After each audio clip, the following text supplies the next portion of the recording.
Hello friends, today we are going to learn about direct and indirect speech. Okay, are you ready? Yes, let me start. Let us learn what is direct speech.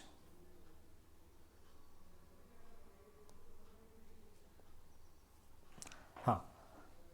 Direct speech is the actual speech quoted from the speaker.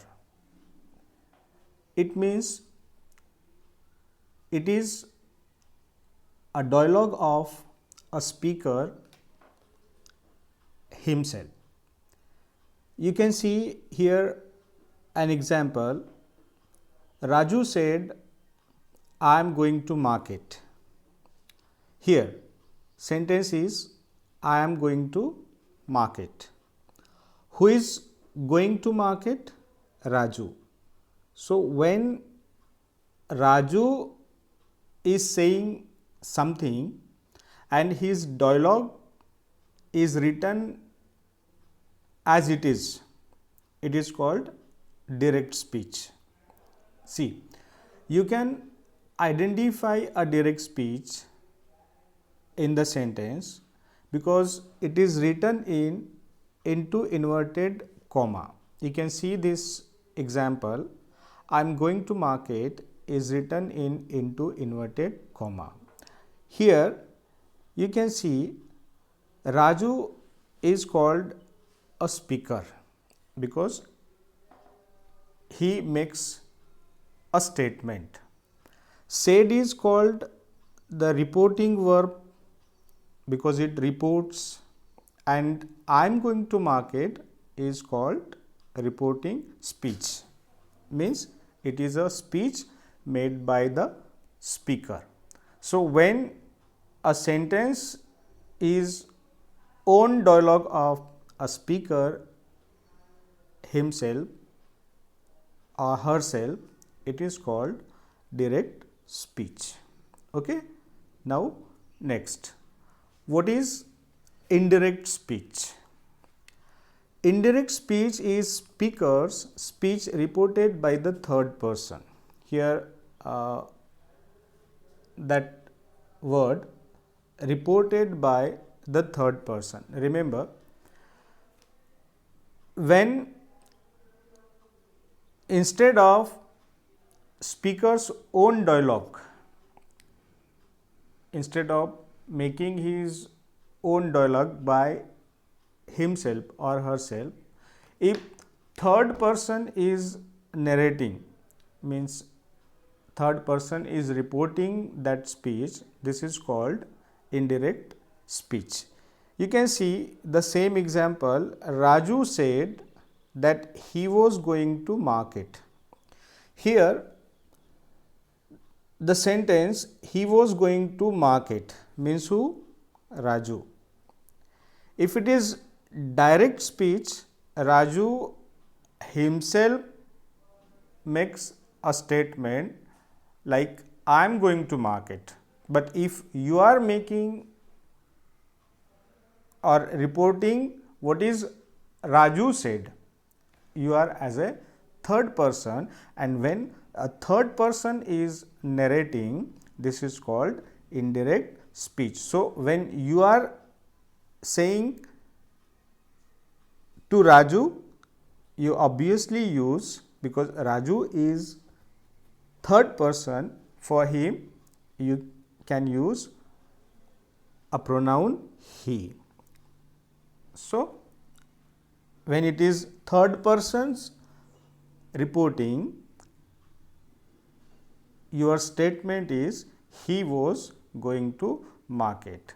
So, indirect speech is the speaker's speech reported by the third person. Have you understood? यानी अगर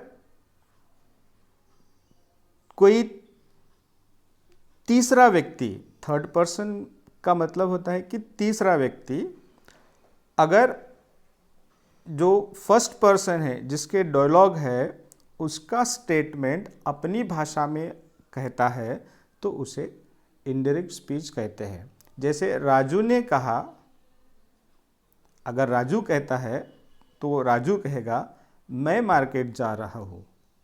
but अगर आप कहते हो तो आपको कहना पड़ेगा कि राजू ने कहा कि वो मार्केट जा रहा है, that is he was going to market. So when there is third person narrating, this is called indirect speech. और जब किसी व्यक्ति के डायलॉग उसी के द्वारा कहे जाते हैं तो फिर उसे आप डायरेक्ट स्पीच कहते हैं। तो आपको डायरेक्ट स्पीच और इनडायरेक्ट स्पीच का डिफरेंस समझ में आया? वेल, क्या डिफरेंस है कि डायरेक्ट स्पीच में जिसने कहा है उसके डायलॉग उसी के शब्दों में कहे जाते हैं and it is written in into inverted comma. जैसे कि आप इस एग्जाम्पल में देख सकते हैं, she said I am painting, उसने कहा मैं पेंटिंग कर रही हूँ।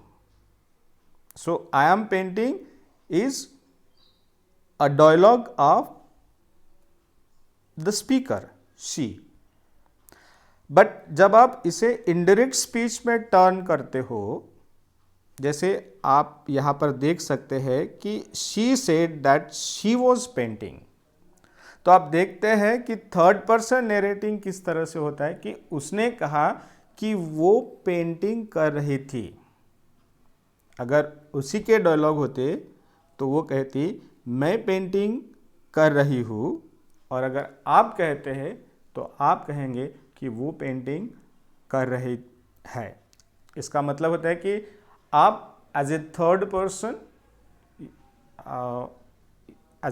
Person you make a statement. So this is indirect speech.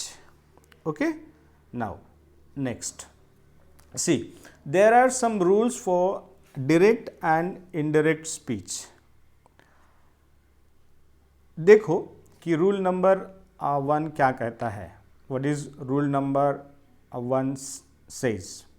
While making direct to indirect speech, if the reporting verb is in present tense or future tense, there is no change in the tense of the sentence. इसका मतलब होता है कि अगर reporting verb यह किसी भी प्रकार से सिंपल प्रेजेंट टेंस या फ्यूचर टेंस में, प्रेजेंट टेंस या आप ये नहीं कह सकते कि सिर्फ सिंपल प्रेजेंट टेंस या फिर किसी भी फ्यूचर टेंस में अगर रिपोर्टिंग वर्ब है, तो when you change it into indirect speech, यानी जब आप डायरेक्ट का इनडायरेक्ट करते हो, there is no change in the tense. आप देख सकते हैं कि Gopal says, in example, Gopal says I am busy now, उसका इनडायरेक्ट स्पीच होता है कि Gopal says that he is busy then, यानी ही इज, आई एम, दोनों में आप सेम टेंस देख सकते हैं। आई एम जो है वो सिंपल प्रेजेंट टेंस है और ही इज जो है वो भी सिंपल प्रेजेंट टेंस है। तो प्रेजेंट यानी टेंस में आपको बदल नहीं दिखाई दे रहा है। बट अगर आप देखोगे कि instead of Gopal says, if there is Gopal said, Gopal says की जगह पर यहाँ देख सकते हैं कि ये जो सेज है इसकी जगह पर अगर सेड होता, Gopal said I am busy now, तो आप देख सकते हैं because reporting verb is in past, there is change in the verb. ये बात ध्यान में रखिएगा कि रिपोर्टिंग वर्ब अगर प्रेजेंट या फ्यूचर टेंस में है तो टेंस में चेंज नहीं होता है, there is no change in the tense of the sentence.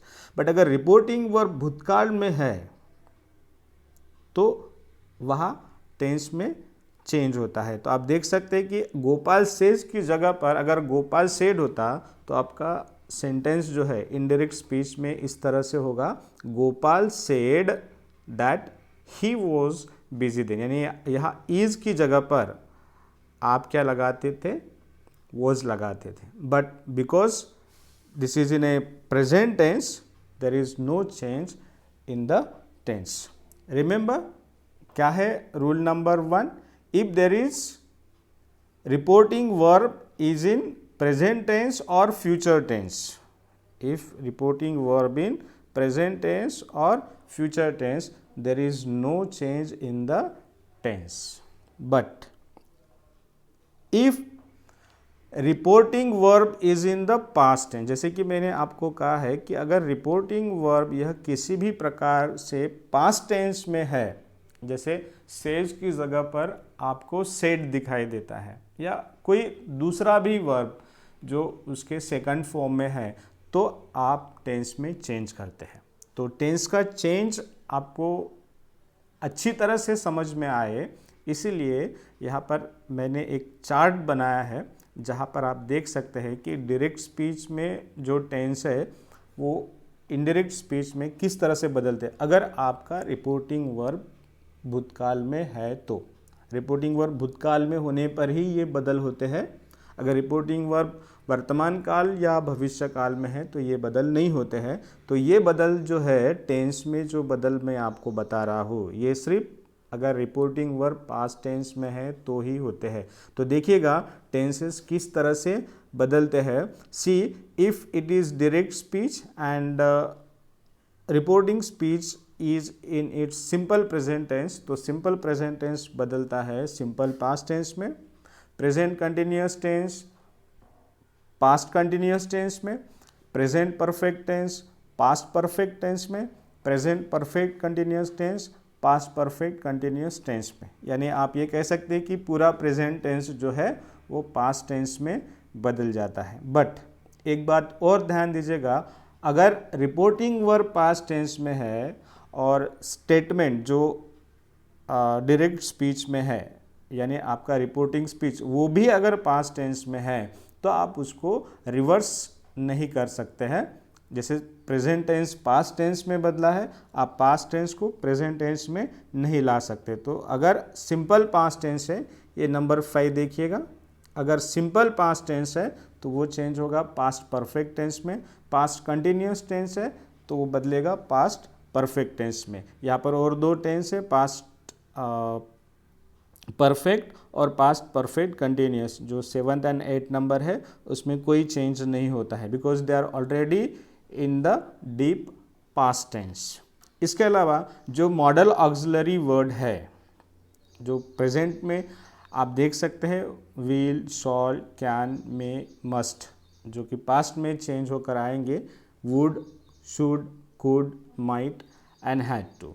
अगर आपको इस चार्ट को समझना है तो आप इसे पॉज कर सकते हैं और पॉज कर कर आप इसे और अच्छी तरह से समझ सकते हो। ठीक है, तो ये चेंज आपको ध्यान में रखना है। अगर रिपोर्टिंग वर्ब यह पास्ट टेंस में होता है तो आपको दिए वाले टेंस में बदल करना होता है। दैट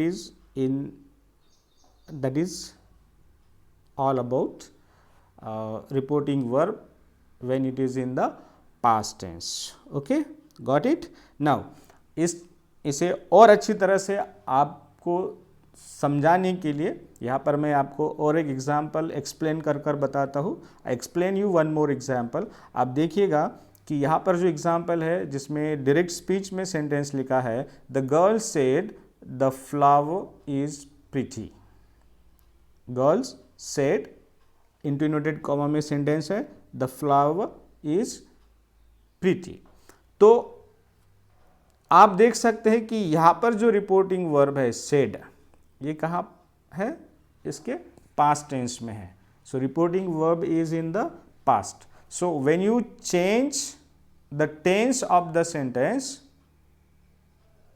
आप जब उसका टेंस चेंज करते हैं, तो जब आप टेंस देखते हो और अगर टेंस प्रेजेंट टेंस है तो आपको उसे पास्ट टेंस में चेंज करना होता है। तो गर्ल सेड यानी रिपोर्टिंग वर्ब आप देख सकते हैं पास्ट टेंस में है, और आपका जो सेंटेंस है इंटू इनवर्टेड कॉमा में जो द फ्लावर इज प्रिटी, ये जो है वो प्रेजेंट टेंस में है। सो when you change it into indirect speech, आप देख सकते हैं कि आपका एग्जांपल है, the girl said that the flower was pretty, यानी जो इज है वो इज जो है वो चेंज हुआ है वॉज में। तो ये जो इज़ है यानी सिंपल प्रेजेंट टेंस जो किस में चेंज हुआ है, सिंपल पास्ट टेंस में। तो ये जो चेंज है it's because reporting verb is in the past. तो ये बदल हुआ है क्योंकि रिपोर्टिंग वर्ब जो है वो पास्ट टेंस में है। So that is we learn here when simple present tense is in example in direct speech you can change simple present tense into simple past। आप देखिएगा simple present tense becomes simple past where when reporting verb is in its past। so that's it today। आज के लिए इतना ही। The second part of direct indirect speech जो है वो हम अगली क्लास में देखते हैं। तब तक के लिए have a nice day, bye.